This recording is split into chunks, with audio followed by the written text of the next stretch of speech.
Valenciano por parte de Manuel Vicens, historiador, archivero, etc. Y ahora le cedo la palabra para no alargar yo. Bueno, yo voy a intentar no alargarme, porque además mucho de lo que...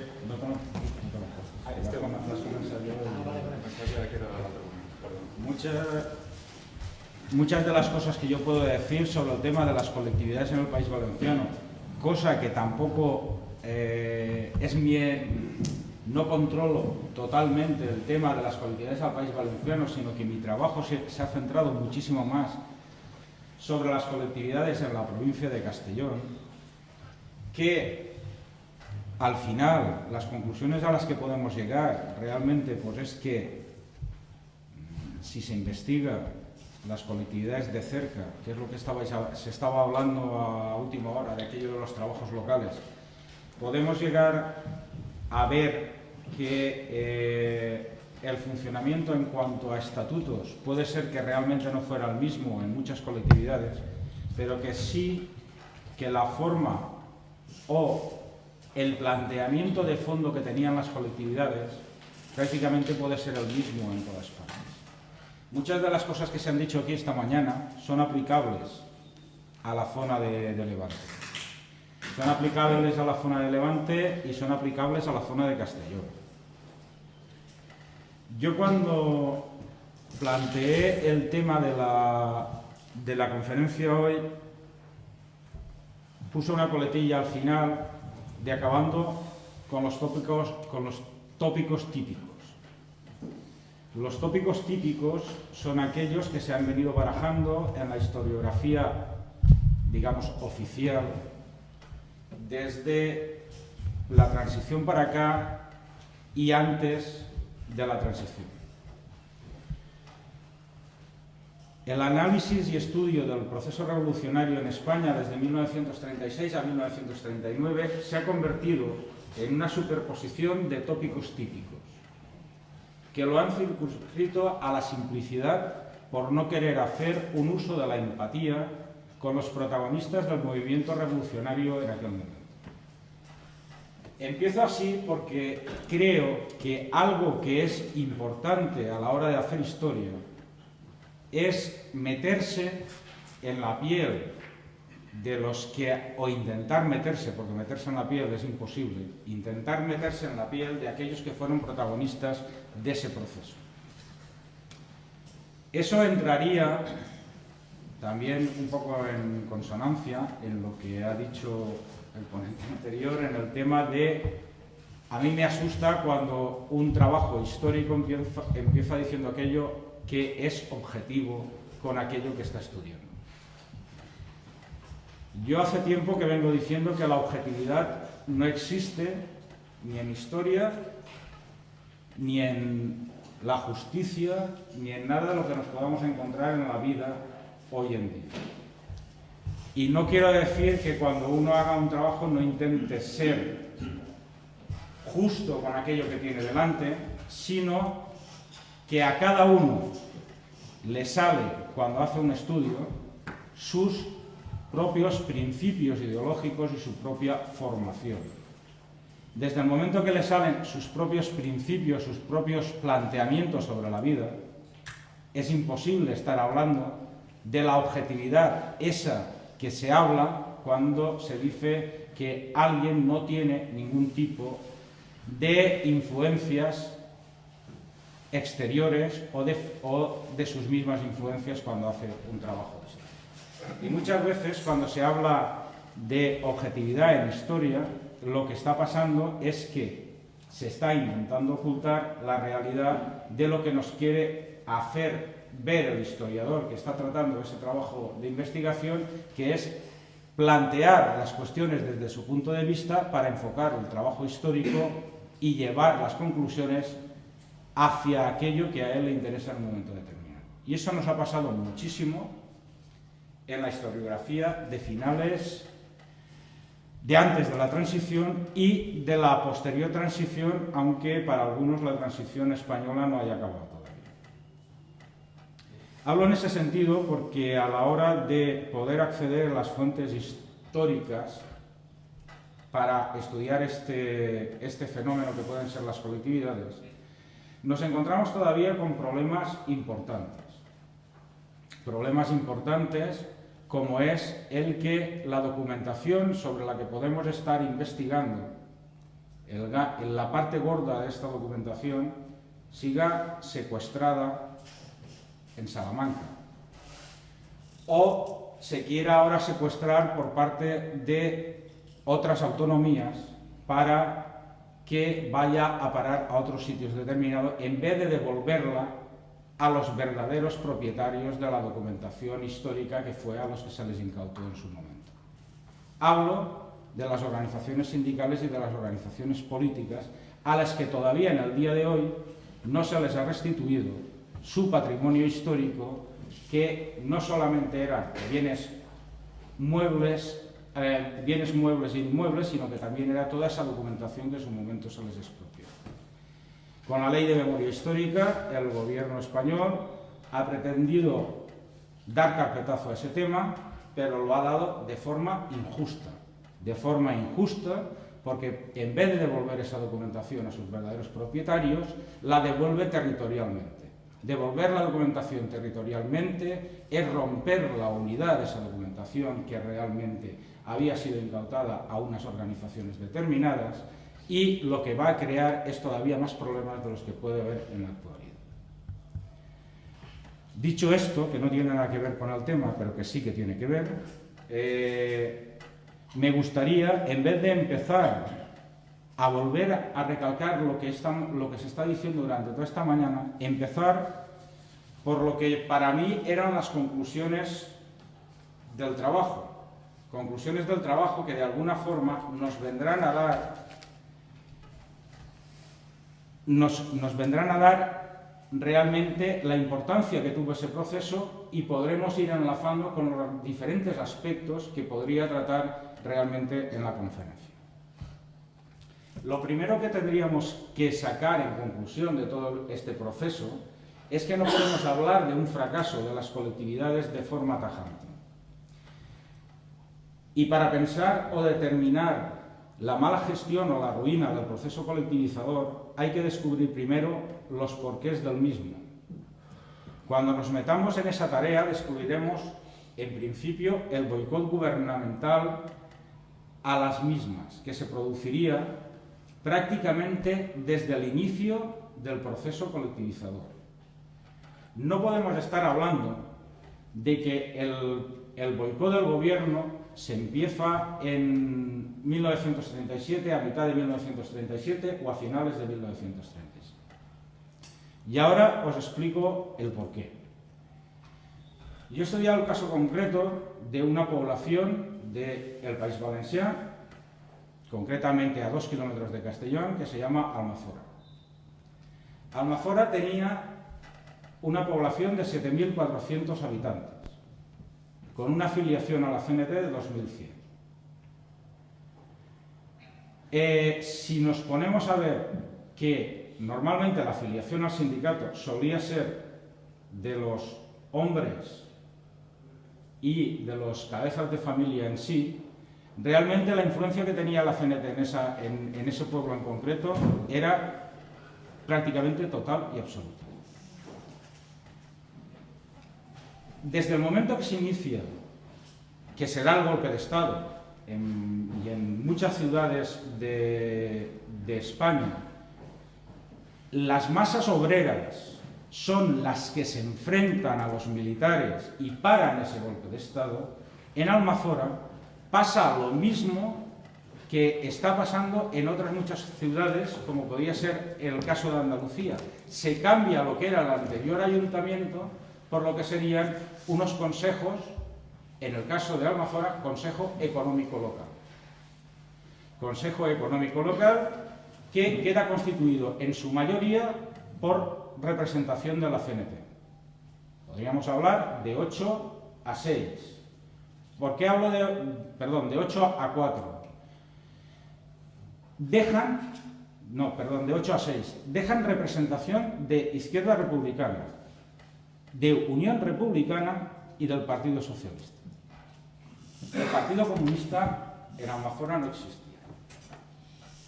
Y la UGT en Almazora, en el momento que se produce esta situación, tampoco existía como organización constituida en sí.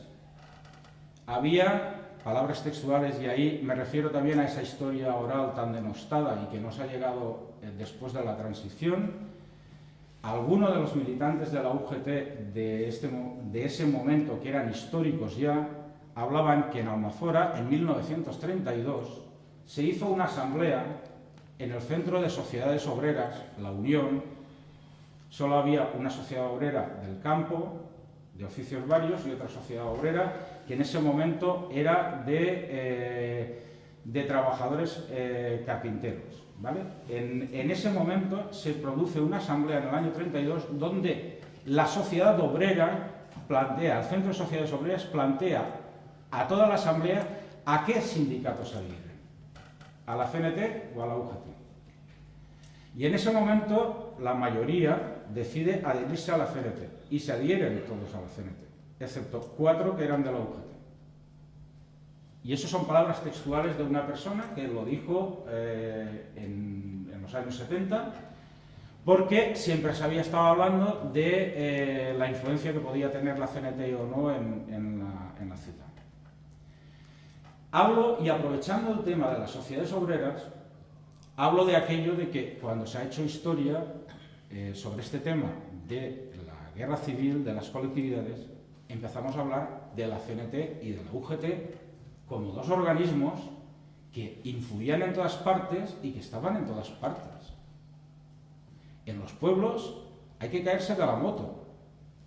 No existía la CNT como tal, ni existía la UGT como tal en muchas poblaciones. Existían las sociedades obreras. Sociedades obreras que en muchos pueblos se mantienen hasta el año 36. Sociedades obreras que cuando se inicia el proceso revolucionario es cuando se plantean a qué sindicato de los dos se adhieren. Sociedades obreras que dentro de ellas militaban conjuntamente los anarquistas y los socialistas, cada uno con su influencia, y que intentaban de alguna forma, y hicieron de alguna forma que en ese momento del 36 o en ese momento que tenían que definirse por uno de los dos sindicatos, unos votaban a favor de irse con la CNT y otros a favor de irse con la UGT. Y así nos encontramos que en el 36 hay muchas sociedades obreras que se dividen en dos y que forman realmente lo que serían ya los sindicatos de la CNT y los sindicatos de la UGT. De ahí la importancia de esa historia oral, de esa historia local que se hablaba antes. Hemos empezado la historia a explicar la historia de la guerra civil y a explicar la historia de ese momento por el tejado. Hemos hecho grandes generalidades y teníamos que haber empezado por lo que tendría que ser más simple, de investigar esa historia local, y en base de esas historias locales ir sacando después las conclusiones generales que nos pudieran llevar a tener unas conclusiones mucho más cercanas de lo que pasó realmente en todo ese proceso. Yo muchas veces cuando hablo de este tema empiezo a hablar desde la época de la Revolución Industrial. ¿Por qué? Porque lo que me interesa hacer sobre todo es que la gente se dé cuenta del proceso de transformación que supone la mentalidad de la gente desde el momento que empieza la Revolución Industrial hasta el momento que llegamos a 1936. La influencia que tiene la educación en aquello que nos vamos a encontrar en 1936. Por eso, cuando los anarquistas plantean en sus colectividades, cuando los anarquistas plantean en esas sociedades obreras, o cuando los anarquistas plantean en sus sindicatos el tema de la cultura y de la formación, no es nada descabellado, porque lo que se intenta de alguna forma empezar a romper o romper radicalmente es con un sistema de enseñanza que se ha venido y que ha estado implantado desde la época de la Revolución Industrial y que de alguna forma ha ido mentalizando a todo el mundo para una forma de trabajo y una forma de producción que estaría en concordancia con el sistema capitalista que estaba imperando. Yo, siguiendo a Thompson en los trabajos que ha hecho sobre Inglaterra, ves cómo en alguno de sus trabajos empieza a ver cómo se va formando esa mentalidad y cómo se intenta implantar la escuela para facilitar que la gente entienda la nueva forma de trabajo que se les viene encima. A partir de ahí tenemos que ir enlazando con todo lo demás. Muchas veces se dice, la primera etapa del proceso revolucionario fue radical y hubo muchos asesinatos. Vale, de verdad los hubo. Pero para intentar aclarar ese momento de revolución y de sangre, no hay que centrarse solamente en la Revolución Española. Muchos liberales que hablan de ese tema, muchos comunistas o marxistas que, aprovechándose de la situación actual, cargan contra los perdedores de la guerra civil española, que no son otros que los colectivistas y los anarquistas, se olvidan de ver qué es lo que pasó anteriormente. Se olvidan de que justifican y plantean la Revolución Francesa como la revolución más importante y planteándola incluso como algo a tener como espejo donde mirarse. La Revolución Francesa fue tan sanguinaria como cualquier otra revolución. Cualquier proceso revolucionario que se da en un momento determinado, en los primeros momentos va a ser de ese tipo. Y en los primeros momentos lo que se hace en las revoluciones es, primero, intentar justificar o liquidar vendetas pasadas. Después, hay gente que, aprovechándose de esas situaciones, también lo que hace es acabar con problemas individuales que podía tener en momentos determinados anteriores. Y eso es lo que provoca la situación que hay en España en los primeros momentos de la revolución. Digo esto porque otro de los tópicos que se suelen sacar sobre este tema es que los anarquistas fueron los que hicieron todo ese proceso de exterminio. Y eso es falso. En parte sí, en parte no. Si hablo en concreto de los casos que, bueno, se pueden dar en ese mismo pueblo de 7.400 habitantes, donde 2.100 eran de la CNT, el consejo local es el que salva a varios de los curas del municipio que se van al pueblo de al lado, que es Villarreal, porque eran de allí y querían irse allí. Bueno, pues el comité local, de mayoría de la CNT, les avisa de que no se vayan porque no puede ser que se los liquiden. Y entonces, como deciden irse, se acercan ellos al pueblo, a Villarreal, que está a 2 kilómetros a 3 de Almazora, que no tenía tradición anarcosindicalista, es más bien una tradición carlista, que también enlazaría con otra cosa de las que se había estado hablando hace un rato, esa tradición de la mentalidad de la gente que en un momento determinado rechaza lo que sería la revolución burguesa, entre comillas, que es el momento de la desamortización en España, y se alía con el sector carlista porque posiblemente anteriormente tenían garantizadas por lo menos la subsistencia y posteriormente con el fenómeno liberal saben que esa subsistencia les queda prácticamente denegada. Eso enlazaría con aquello de la revolución industrial. O sea, vas haciendo todo ese proceso y vas llegando al final al momento de la revolución española del 36. Pues bueno, estos del Comité Revolucionario Local de Almazora se van al Comité Revolucionario de Villarreal y les dicen: viene aquí fulano de tal, que es sacerdote, ni se os ocurra tocarle un pelo, porque si no os las veréis con nosotros. Claro, los anarquistas liquidaban a todos los curas. Eso es uno de los tópicos que hay corriendo por ahí. Efectivamente, el anarquismo y la religión se llevan muy mal. Y se llevan muy mal porque la religión está basada en un ser supremo y el anarquismo en eso de los seres supremos no cree. No cree ni intenta desmitificar lo máximo posible.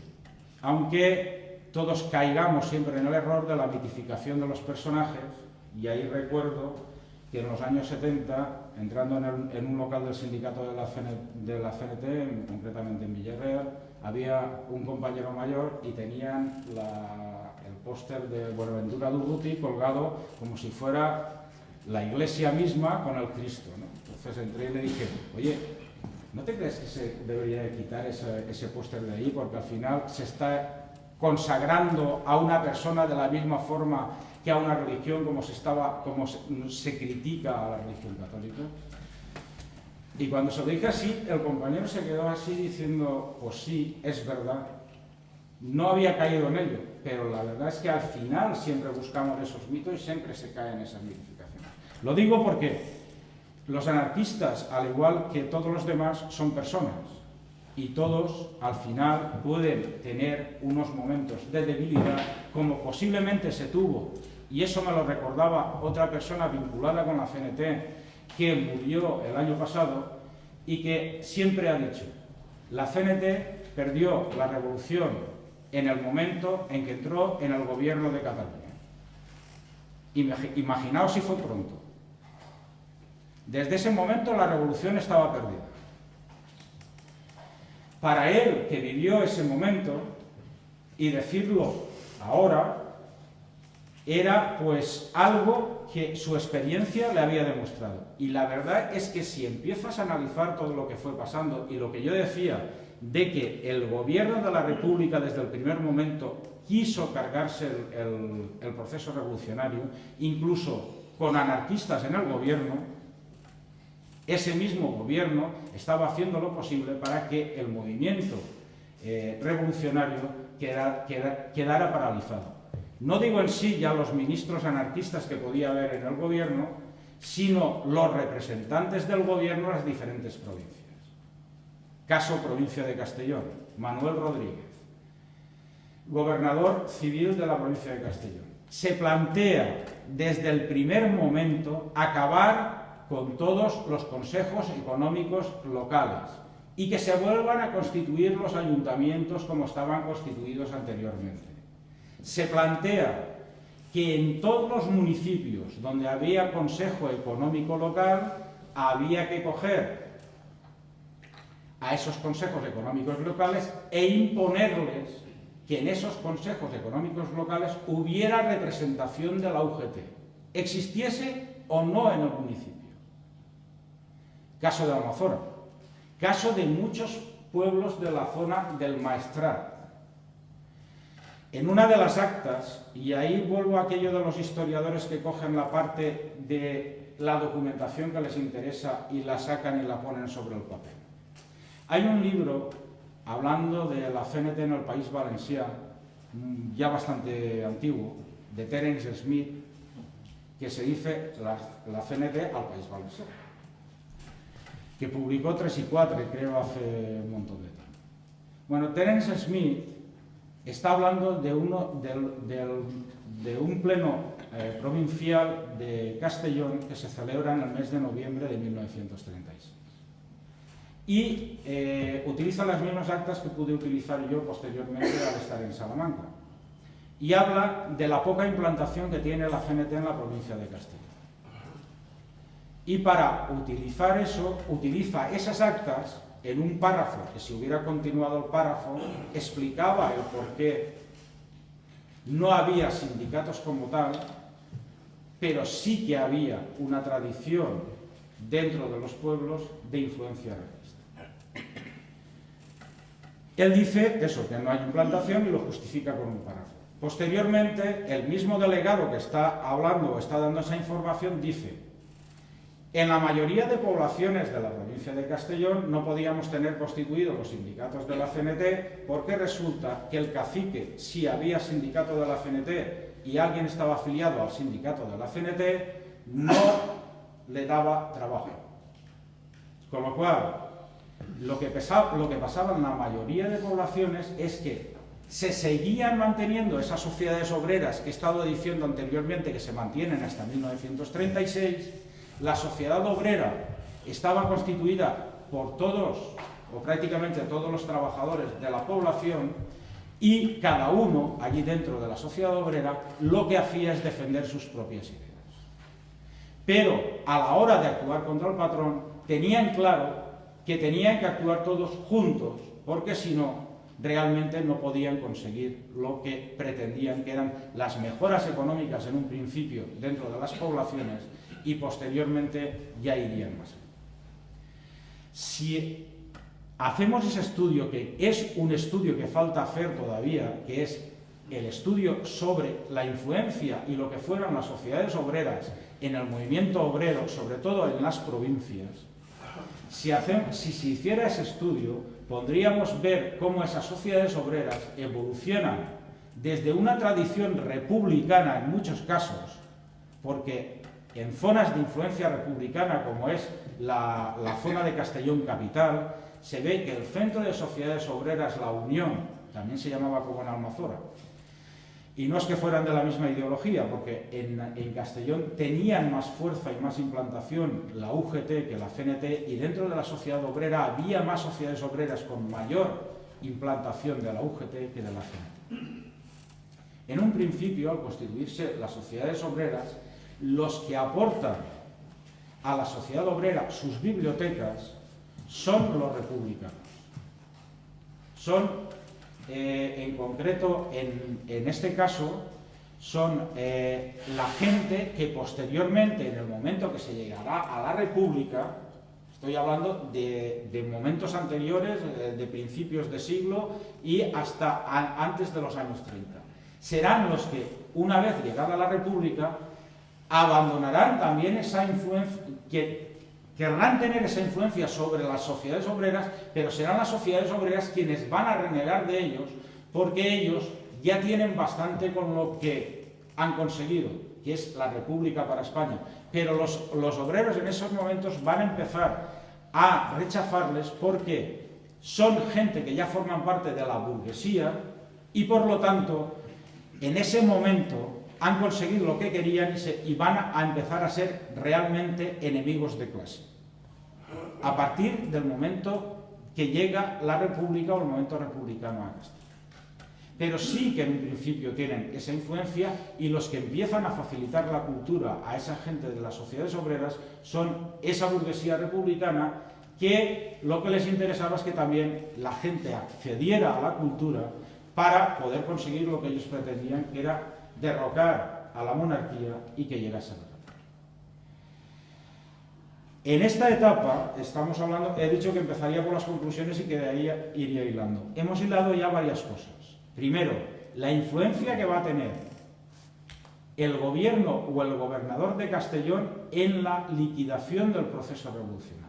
Liquidación del proceso revolucionario porque va a evitar, sacando una serie de decretos, que todas aquellas poblaciones que no tengan constituido el ayuntamiento como tal, como debía ser, o como él creía que debía ser, o como el gobierno le había dicho que tenía que ser, va a intentar que no lleguen al abastecimiento provincial. No llegar al abastecimiento provincial suponía que la mayoría de poblaciones se quedaran sin tener lo suficiente para poder abastecer a su población. Caso concreto de Almazora. Cuando se hacen con el control de la situación el Consejo Económico Local, se plantean colectivizar o socializar lo que sería la economía de toda la población. Para ello se hacen una serie de asambleas en uno de los cines de Almazora. La primera de las asambleas se hace en la plaza del ayuntamiento, ¿vale? Donde asiste toda la gente que quiere de la población, y se plantea la socialización completa de la producción y de la economía. En un principio se aprueba, se intenta poner en marcha. Pero ¿qué pasa? Que lo que tiene en esos momentos en el ayuntamiento para poder hacer frente al pago de salarios que de alguna forma se tienen que pagar durante esa etapa, o que la gente pueda subsistir, son 30.000 pesetas brutas, sin más. Con ese dinero se plantean que con 30.000 pesetas no pueden aguantar hasta que recojan la naranja, es zona productora de naranja, se venda y posteriormente pueda revertir el dinero otra vez en la población. Se plantean acceder a lo que serían las cuentas corrientes de los empresarios y de la gente de dinero de Almafuera que habían huido. El gobernador les niega en absoluto que puedan tocar esas cuentas corrientes. Con lo cual se estrangula la economía de la población. Por otra parte, en un momento determinado se plantean comprar patatas para sembrar patatas para poder abastecer a la población. Pues bueno, se tienen que ir a comprarlas a la provincia de Valencia, porque en Castellón se las van a vender más caras que se las venden en la provincia de Valencia, porque la consigna era que había que intentar estrangular la economía de la población de Almafuera, porque en ese momento era conocida, bueno, y es algo que realmente se ve, incluso si vemos más que nada por el nombre que se utilizaba, la pequeña Rusia. Era conocida como la pequeña Rusia no porque no tuviera influencia anarquista y sí que la tuviera comunista, sino porque si además hacemos un estudio de lo que se pedía en las reivindicaciones del 1 de mayo todos los años cuando se llevaban al gobierno civil, en una de ellas era la revolución soviética o la revolución rusa o tal, y eso se llevaba así, y era una tradición y tanto de la gente, porque todavía estaban en esa influencia de las sociedades obreras, que se seguía utilizando los mismos términos. Se plantea esa situación y el gobernador se niega a darles ese dinero, con lo cual se estrangula la economía. Se estrangula de tal forma que al poco tiempo el Consejo Económico Local presenta la dimisión y dice que, bueno, que se hagan cargo de salvar la economía de la población. El Partido Socialista, la UGT, que ya han conseguido constituir, y el PC, que también han conseguido constituir. ¿Cómo se constituye el PC? Pues el PC se constituye en base a los medianos propietarios que formaban parte anteriormente de la derecha regional valenciana. Dicho por los propios UGTistas en la época de la transición española, no en ese momento. Y en base a eso se constituye. ¿Qué va a pasar? Que al poco tiempo tampoco van a ser capaces ellos de asumir este tema. No es que no van a ser capaces, es que no designan a nadie para formar parte del Consejo Económico Local.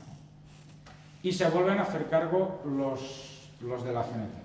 Pero, como siempre habían planteado, siguen confiando en que esté gente de Izquierda Republicana, gente de Unión Republicana y gente del Partido Socialista.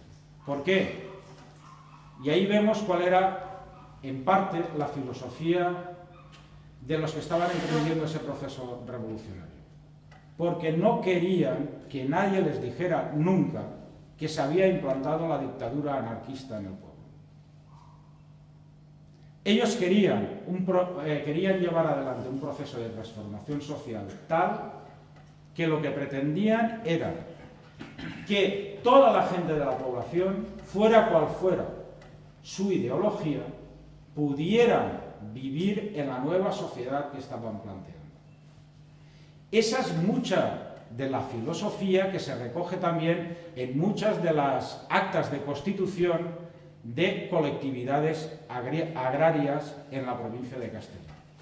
Se plantea, esto tiene que estar formado por gentes de todas clases sociales incluso y de todas las ideologías. ¿Por qué hablo de gentes de todas las clases sociales? Porque en el País Valencià habrá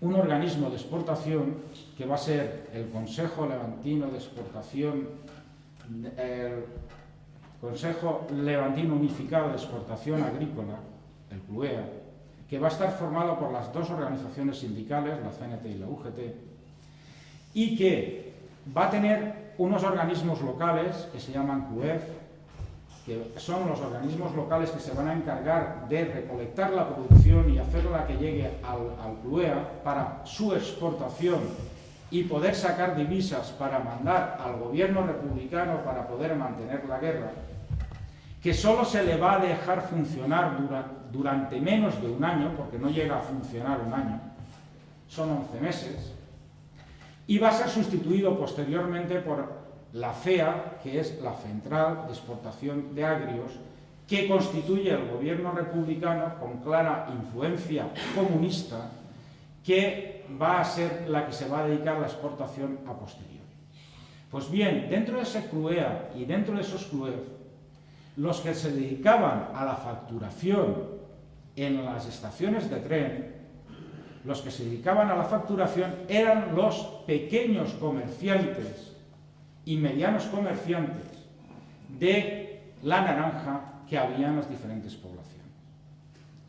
Eso lo he podido constatar porque entre la documentación que hay en Salamanca, se puede ver que hay hojas de cotización de algunos de estos comerciantes a la UGT o a la CNT porque formaban parte ya de ese organismo que se iba a dedicar a la exportación.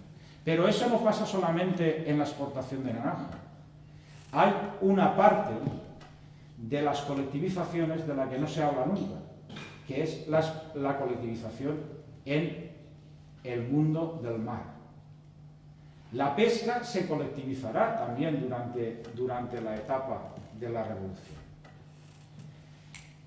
Se colectivizará y ejemplos claros tenemos, y si queremos coger, hay un periódico de la época llamado Agitación que se publicaba en Benicarló en un principio y que posteriormente pasará a publicarse en Castellón Capital, donde se habla de esa colectivización de la pesca concretamente en Vinaròs. Pues bien, el planteamiento es exactamente el mismo.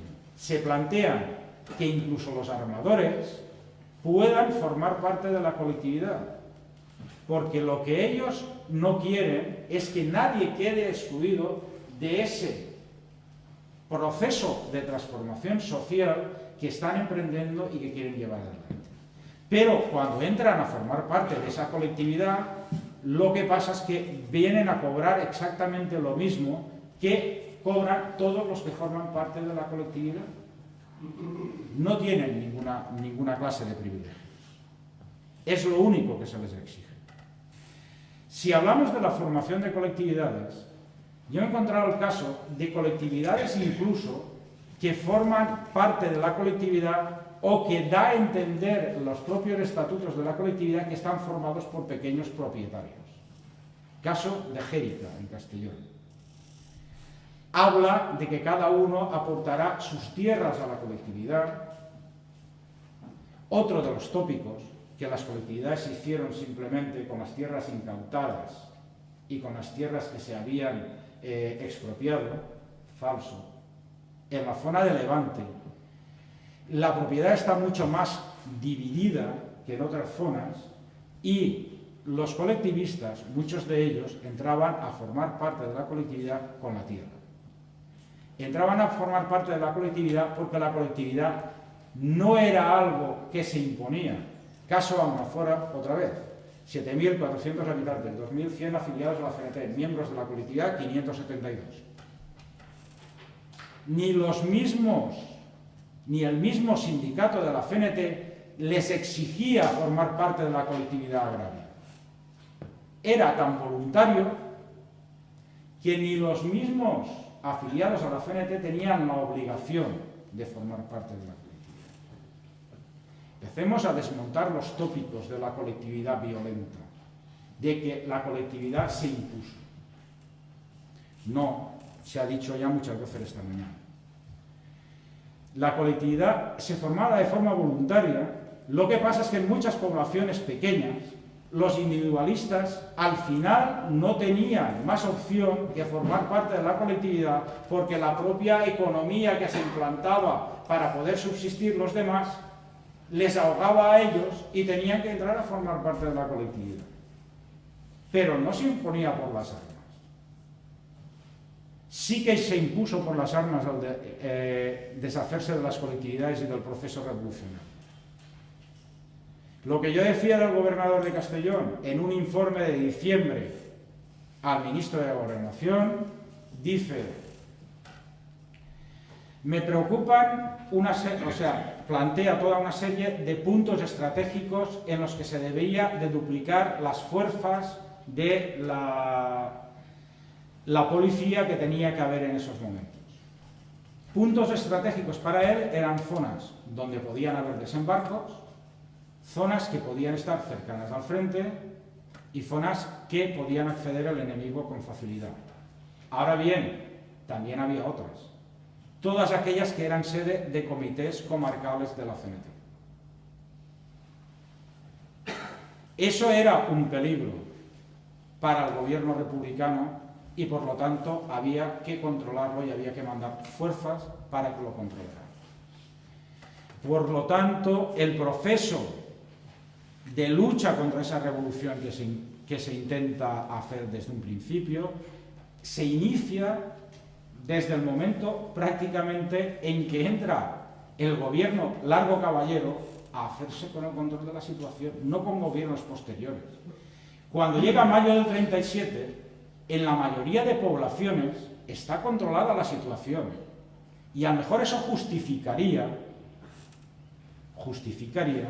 el que realmente no haya una revuelta general en contra de la situación que se va a provocar en Barcelona en ese mayo del 37. ¿Y por qué no hay una revuelta general? Porque en muchos sitios la desmoralización ya está, que ya no se sabe si se lucha por la República o por la Revolución. Yo dije, al concluir mi trabajo, que cuando llegan las tropas franquistas y dividen la zona republicana en dos, que llegan a Vinaròs y empiezan a avanzar hacia el sur, prácticamente no tuvieron oposición. Ahora, historiadores sobre todo ligados a la escuela marxista y sobre todo aquellos que vienen de tradición comunista, se están planteando hacer la historia sobre la batalla de Levante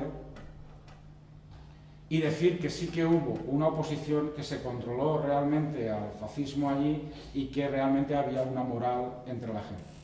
Pues no era así. O sea, el paseo por la zona de Castellón fue un paseo militar prácticamente.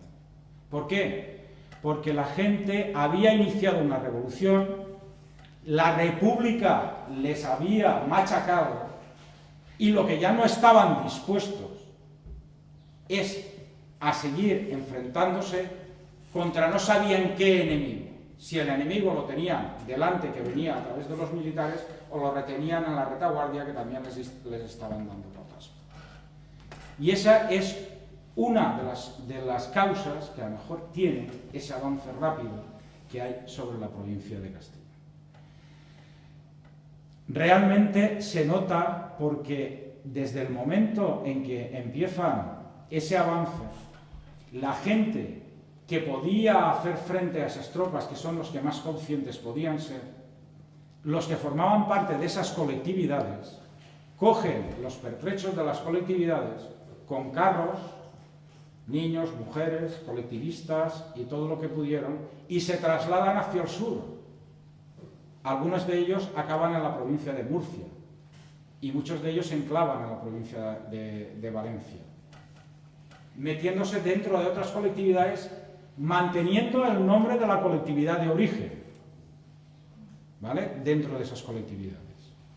Y muchos de ellos llegan a zonas de Murcia, gente de la colectividad esta de Almazora, donde les ayudan a poner en marcha la misma colectividad que ellos estaban intentando implantar allí, y que posteriormente pasa lo que se decía esta mañana con el caso de Romanones y tal, que se fue a buscar a los que iniciaron esa colectividad a los pueblos de la provincia de Castellón para ver si querían volver a la zona donde habían estado cuando se refugiaron, para poner en marcha la producción en esa zona. No hubo esa suerte ni quisieron colaborar y acabaron pues fusilados, o alguno de ellos se quitó la vida. Digo fusilados porque aquella situación de represión lo que trajo es que en el momento que se intentó disolver esas colectividades en la zona de Castellón, acabaron en la cárcel de Castellón. Y cuando entraron las tropas franquistas, que entraron tan lentamente, según parece, que les encontraron todavía en la cárcel, lo tuvieron tan fácil que solo tuvieron que cogerles, sacarlos de la cárcel y ajusticiarles. Muchos de ellos metidos en la cárcel por los propios republicanos.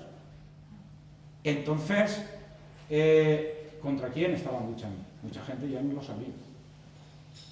Ese es el proceso de desmoralización que se da al final de esa revolución, porque lo que están viendo es que hay un hostigamiento por parte de los sectores republicanos para acabar con ese proceso revolucionario. Proceso revolucionario que lo que intentó es un proceso de transformación social, que fuera un proceso de progreso que ellos planteaban en ese momento y que realmente condujera a la liberación de la clase trabajadora de los yugos en los que habían estado metidos anteriormente. Cuando se habla, ¿por qué hay asesinatos? Cuando se habla muchas veces, y ahí a mí a veces me revienta y me repatea el tema del pistolerismo en Barcelona, que empiezan los de la FAI, pistoleros, los de la CNT, pistoleros y tal. Pero, ¿cuándo empezó esa violencia? ¿Quién la empezó, esa violencia? Eso no se analiza. Analicemos por qué se inician los procesos, de dónde vienen esos procesos, y entenderemos en principio lo que es el proceso de revolución en España y posteriormente por qué ese proceso o por qué los franquistas en un momento determinado tienen tan poca oposición para acabar con la guerra en pocos meses a posteriori cuando se lo plantea. ¿Por qué en Cataluña se puede entrar también bastante a prisa? No se puede estar planteando en que la gente no estaba por luchar contra el fascismo. También los que luchaban contra el fascismo y los que más conciencia tenían son los primeros que habían salido a los frentes de batalla. Son los primeros que habían salido con las milicias. Son los primeros que hicieron frente a ese golpe de Estado. Casos flagrantes hay en Barcelona. Siempre se ha dicho que el grupo Los Solidarios lo formaban Durruti, Ascaso, García Oliver, entre otros, y se dijo que Durruti era la acción, Ascaso era la cabeza. Ascaso murió los primeros días. Con eso quiero decir que cuando esas colectividades se ponen en marcha, hay una conciencia detrás. Mucha de esta gente sale hacia el frente. Y se dice, fracasan las colectividades, hacen falta cuadros en las colectividades. Sí, y se van formando. Pero los que realmente hubieran podido llevar ese proceso a una definición realmente sin muchas contradicciones que después se pueden dar en las colectividades, son mucha de la gente que al principio se marchó al frente y que realmente tenían claro cuál era el proceso, los planteamientos ideológicos de alguna forma dentro de ese proceso colectivizador. Otra de las cosas, ya que con esto acabo, de los tópicos es aquello de decir los anarquistas no tenían programa. ¿Cómo plantean las colectividades? Fue espontáneo, porque no tenían programa. Efectivamente, los anarquistas no tenían programa. Los anarquistas no quieren un programa para dejar para el futuro. Porque piensan que cada persona, en el momento determinado que tengan que hacer esa revolución social, tendrá que construir y tendrá que saber él qué es lo que quiere hacer y cómo lo quiere hacer. Si hacen un programa que hay que cumplir en el año 1910 para cumplirlo en 1936, posiblemente estuviera superado. Sí que se plantean en el Congreso de Zaragoza del 36, en mayo del 36, el concepto confederal del comunismo libertario, que de alguna forma iba a ser lo que incidiera posteriormente en cómo tenía que ser esa sociedad del futuro. Pero nunca se habían planteado tener un programa fijo para decir tenemos que cumplirlo a rajatabla y ser un dogma de fe que posteriormente se convirtiera en otra capillita más para que hasta que no se pusiera en vigor estuvieran peleando entre ellos. Digo lo del concepto confederal del comunismo libertario porque se hablaba también antes de cuál es la influencia que pudo tener en las colectividades. Pues una de las influencias que pudo haber en las colectividades es un librito que durante los años 30 se distribuyó por España, que era un folleto más o menos, que era El comunismo libertario de Isaac Puente.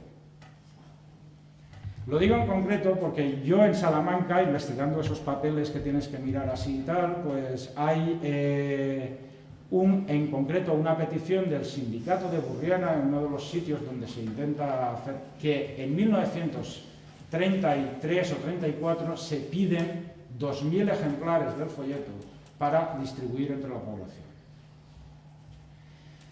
Igual como se hizo allí en muchos otros sitios. Y ya hablaba él en ese folleto del comunismo libertario. Y hablará de otra cosa, que es el reparto del Producto Bruto Español entre los españoles, que nos llevaría a hablar de otro tema que yo he tratado y que ya no me queda tiempo para hablar, que es aquello de el salario familiar dentro de las colectividades. El salario familiar.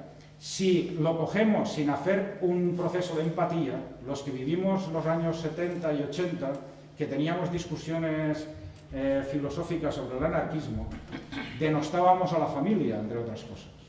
Y lo primero que plantearíamos es decir, ¿cómo coño los anarquistas hablaban de salario familiar? Pues efectivamente, hablaban de salario familiar porque eran anarquistas, eran personas, vivían en familia. Y lo que se planteaban es que el salario igualitario era injusto, porque si había una familia que trabajaban 5 personas, cobraban 5 salarios, y si eran a 10 pesetas, eran 50 pesetas que entraban en esa familia, y donde solo trabajaba una y eran 5 de familia, solo entraba un jornal que eran 10 pesetas y tenían que mantenerse 5 también. Con lo cual, se seguían manteniendo esas situaciones de privilegio. ¿Qué hace? Decir, tanto dinero por familia, si una persona es mayor, tanto dinero, si hay un niño se le asigna un poco más, y así se va distribuyendo el dinero de forma que llegan a una distribución bastante equitativa. No fue la misma distribución en todas partes, pero sí que en el País Valencià, en un pleno de la Regional de Levante, se adopta el acuerdo de cuál es la distribución del salario familiar. Salario familiar que sería bastante importante estudiarlo en profundidad, porque sí que si empiezas a tirar del hilo, tiene influencias también ideológicas de los pensadores del anarquismo, y de alguna forma se puede ir hilvanando ese tema y por qué se pone en vigor. No me extiendo más, no tenemos tiempo, son casi las 2, faltan un cuarto, estáis todos cansados, yo también, porque 3 ponencias en la mañana es mucho. Vale, gracias a todos.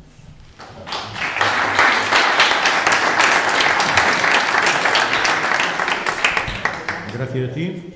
Y se abre el turno de palabras, hacemos un turno porque no tenemos más y después hacemos ya el conjunto, el debate general. ¿Hay alguien?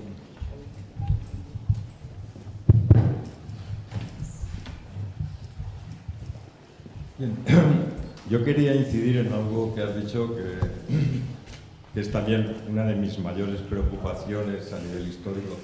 La historia en este país ha venido siempre desde fuera. Los prestigios, los historiadores, me estoy refiriendo a Raymond Carr, que era el libro, el manual de consulta en las universidades en los años 70, y otros historiadores que se llaman hispanistas. Pero yo no conozco a ningún español que sea italianista o que sea, no. Porque España siempre se ha considerado algo que estaba fuera, aparte un país exótico, muchos lo han considerado así. Pero es curioso cómo los historiadores extranjeros han tratado la historia de este país con más ecuanimidad que los propios historiadores indígenas. porque se encuentra con una dificultad muy grande, porque existe un fenómeno, que es el fenómeno anarquista, que es imposible tratarlo con la metodología al uso académica sobre, incluso la marxista, evidentemente, es mucho peor, pero que es difícil tratarlo. Y lo único que se les ha ocurrido, por una parte, es tener una cierta simpatía en principio, todo en el principio de la transición, una cierta simpatía a que de pronto descubren que existía el anarquismo y que fue una fuerza considerable en este país, y por otra, después va evolucionando hacia un intento de liquidación. Franco liquidó, se supone, físicamente al anarquismo, por lo menos lo dejó bastante maltrecho, pero después había que liquidarlo intelectualmente, que es la fase en la que estamos actualmente. Historiadores como Álvarez Junco, por ejemplo, lo pongo por caso, que al principio parecía tener una cierta empatía, una cierta simpatía por el anarquismo, los últimos trabajos que está haciendo está poniendo a los anarquistas de criminales, de asesinos. Es lo único que se le ocurre decir. Y contradiciendo exactamente sus propias teorías, las propias tesis que él planteaba en los años 70, sobre todo en la ideología política del anarquismo español. En la recensión que le hace al último libro de Julián Casanova, que es otro, desde el punto de vista marxista, claro, lógicamente, pero en la recensión que hace al libro de Julián Casanova, De la calle al frente, primero dice que en España no había un doble poder, como decía Albuet-Emín y como decían Trotsky y demás, sino que había caos. Claro, para él caos, en su cabeza de luego debe haber un caos de la hostia, porque ni siquiera entiende ese proceso revolucionario. Y, lógicamente, los anarquistas quedan como terroristas, criminales y asesinos. Bien, esa es la historiografía que nos hemos encontrado, porque ya digo, aquí historiadores con una cierta ecuanimidad conozco muy pocos, poquitos. Y ya no digo que sea, evidentemente, la objetividad, eso lo he dicho siempre, eso, la objetividad no existe ni siquiera en las ciencias físicas a partir del principio de incertidumbre de Heisenberg, mucho menos en las ciencias sociales, que están expuestas a interpretaciones de toda índole. Y es en la interpretación de esos hechos históricos realmente donde se puede encontrar el conocimiento, donde realmente podemos encontrar el conocimiento de cómo va evolucionando la sociedad, como un barómetro excelente para ver el nivel ético. Por otra parte, has hablado de las sociedades obreras, que a mí me preocupan mucho, pero en este país no se ha hecho una historia del movimiento obrero.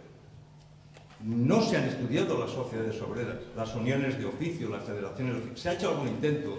Miquel Isar, hace muchísimos años, intentó estudiar las 3 clases de vapor en el siglo XIX. Algún artículo suelto sobre los toneleros, sobre el proceso de formación de diferentes uniones de los constructores de edificios, por ejemplo, que fue tan importante en la Primera Internacional. Nadie ha estudiado nada de eso, nada. Se han estudiado, porque es mucho más fácil, entre otras cosas, las instituciones, la Federación Regional Española, la Federación de Trabajadores, la CNT, la UGT, la Federación de Trabajadores de la Tierra, etcétera, etcétera. Instituciones, porque es mucho más fácil, que dejan más documentación, hay más actas, estudian los congresos, pero estudiar las sociedades, es decir, cómo evolucionaban las sociedades. ¿Por qué en el nacimiento de la CNT había muchas sociedades que estaban discutiendo eso de la CNT que era? Porque la CNT no se implanta de pronto, así que tuvo bastantes dificultades hasta 1918. Bien, tampoco se ha hecho la historia del anarquismo, es decir, se ha hecho la historia de la CNT, de la FAI, pero de los grupos anarquistas, es decir, aquello que componía la sustancia del anarquismo no se ha hecho, se está intentando y lo vamos a intentar. Es muy difícil, evidentemente, porque la documentación que hay es bastante escasa. Y esto hace que, lógicamente, tampoco hay, por ejemplo, en este país, como existe en Italia, en Francia y en muchísimos países, un estudio de fuentes. Aquí parece que estudiar las fuentes sea algo menor, algo que no tiene ni mucho sentido. Aquí, por ejemplo, como existe en Italia con el Smoyes, el estudio y tal, es una recopilación de todo aquello que existe desde el principio hasta hoy, de toda la bibliografía que hay sobre el movimiento obrero. Por ejemplo, aquí no hay nada de eso, nada. Ha hecho algunos intentos parciales referidos a Cataluña, la bibliografía que hicieron en los años 70 algunos profesores sobre la bibliografía, que es bastante fragmentaria, bastante escasa. Pero a nivel general no existen fuentes, ni de prensa, ni de bibliografía, nada de nada. Entonces, claro, lógicamente cada historiador que empieza tiene que fabricarse sus propias fuentes, buscar por ahí, es decir, partir de cero prácticamente. Entonces siempre estamos partiendo de cero. Y eso es lo que yo creo que habría que decir. Para entender un poco la historia y toda la evolución del anarquismo habría que empezar realmente a investigar, empezar por los cimientos, por la base, como decías, y no por los tejados, que precisamente se hace por la ausencia de fuentes. Perdón, o sea, faltan 7 minutos. Cuando se habla de los cocheros económicos locales, preguntarte si tenían milicias, como pasó en Cataluña.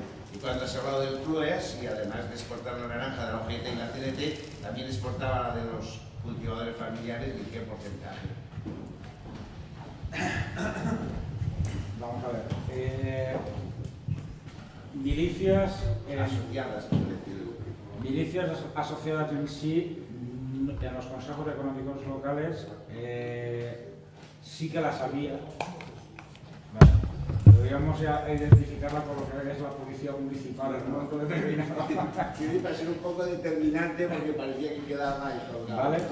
Sí que había, o sea, lo que no las ligaría con la gente que se fue a las columnas, ni mucho menos, sino a lo que sería la seguridad, entre comillas, o los comités revolucionarios en sí que se conocieron en eso. Primero fueron comités revolucionarios, después fueron consejos económicos locales, posteriormente incluso cambiarían el tema. El tema de la naranja, se exportaba toda la naranja que se pudiera, fuera de pequeños propietarios o fuera de tal. Cantidades, pues si quieres entramos a hablar de cantidades, pero realmente el volumen de dinero que se manejó fue muy importante, llegando a exportar cerca de lo que pudieran ser 50 millones de pesetas en la campaña que estamos hablando de 1936. Estamos hablando de 50 millones de pesetas de la época. ¿Vale? Que creo que el cambio al final del cambio de la peseta a euro estaba así como de la época del 36 a 250 o algo así, una peseta de esa época con la de entonces. Realmente el dinero que se manejó fue mucho, pero el dinero que repercutió desde el gobierno republicano al CLUEA para que volviera a las poblaciones para seguir cultivando fue más bien ninguno. ¿Vale? Con lo cual se seguía estrangulando la economía de los pueblos, o sea, y la economía de la revolución. Yo, hablando de este tema de la revolución, es que hay una cosa que está clara. Yo creo que había una gente que tenía en la cabeza un proceso de cambio social que intentaron llevarlo y ponerlo en marcha, y por otra parte había toda una serie de gente que no quería que la sociedad se moviera porque estaban bien donde estaban, que eran los que estaban en el gobierno republicano. Era una lucha de clases, pero no era una lucha de clases solamente contra el fascismo.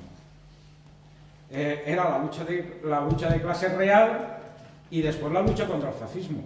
El anarquismo que se plantea hacer la revolución al mismo tiempo que la guerra, porque en ese momento era lo mismo hacer la revolución de la guerra, porque tenían claro que si esperaban hacer la revolución después de acabada la guerra, posiblemente sería imposible de poderla hacer en ese sentido. Y lo digo así porque en el 36, en el Congreso de Zaragoza, la CNT se plantea que no es el momento de hacer la revolución social. En el Congreso de Zaragoza se están planteando sacar propagandistas por todos los pueblos de España para hablar en contra de la reforma agraria que está planteando el gobierno y proponer el concepto confederal de comunismo libertario, porque son conscientes de que la mayoría de la población no está preparada para iniciar una revolución social como la que pretendían. O sea, eso es de cajón. Intentar decir que es lo contrario, no. Ellos lo tenían claro, inician el proceso, porque saben y tienen claro que en el momento que se empieza esa situación, la gente demanda ir más allá y quiere ir más allá, pero ya está. Oye, y me callo porque si no... No, bueno. Me han comunicado que se puede alargar hasta las 2:30. Yo ruego que las preguntas que hayan sean lo más breves, y las respuestas también, pero lo alargamos hasta las 2 y después hacemos el debate general. Ya son las 2, Bueno, para mí me faltan 2 minutos. Falta. Bueno, si queréis, no, podemos hacer el debate general, que también se te puede preguntar a ti, etc. O sea, pongan los 2 ponentes anteriores que pasen aquí también. Contesto a una cosa mientras tanto. Sí. Es el tema. Sí que creo que hace falta esa historia que tú estás diciendo, porque realmente no se ha hecho. No se ha hecho una historia local ni de base. Y la historia sobre las sociedades obreras, mucho menos. O sea, no sabemos la historia del movimiento obrero en España. Sabemos la historia de la CNT, sabemos la historia de la UGT, sabemos la historia del Partido Socialista, sabemos la historia de la PAI, pero eso son las instituciones. ¿Dónde está la historia del movimiento obrero? ¿Cómo se forma ese movimiento obrero? ¿Qué es? ¿Por qué llega a donde llega? No lo sabemos. Y se puede investigar. Hay actas de sociedades obreras desde principios del siglo XX que están en Salamanca. Lo que pasa es que hace falta tirar de ellas y estudiar esas sociedades obreras. ¿Cómo se puede contrastar? Hay periódicos en cada zona donde se puede contrastar qué es lo que están diciendo en sus actas con lo que está pasando en ese momento. Todo eso es fácil de hacer siempre y cuando se recurra a las fuentes. Si se quiere hacer historia desde los libros de historia que ya se han hecho, que es lo que normalmente se quiere hacer, porque es más fácil y se sacan libros como churros, pues no se hará. Pero eso, y yendo ahí, mira, yo del Consejo Económico Local de Almazora sé lo que sé porque tomaron actas y no están en un libro, estaban sueltas en Salamanca, pero las encontré, eran 100 hojas. Pues bueno, en esas hojas es una especie de historia oral, donde hay actas de asambleas donde interviene uno, interviene otro, y es como si te estuvieran contando lo que está pasando. O sea, hablamos de que la historia oral no nos sirve. Y muchas veces el utilizar actas y el utilizar documentación de este tipo es historia oral recogida en papel, porque al fin y al cabo es eso. Y denostamos lo que es la historia oral, pero ese trabajo hay que hacerlo. Y yo insto a que la gente se ponga a trabajar en ese sentido. A mí me gustaría, pero no tengo demasiado tiempo. Vale, empezamos el debate final.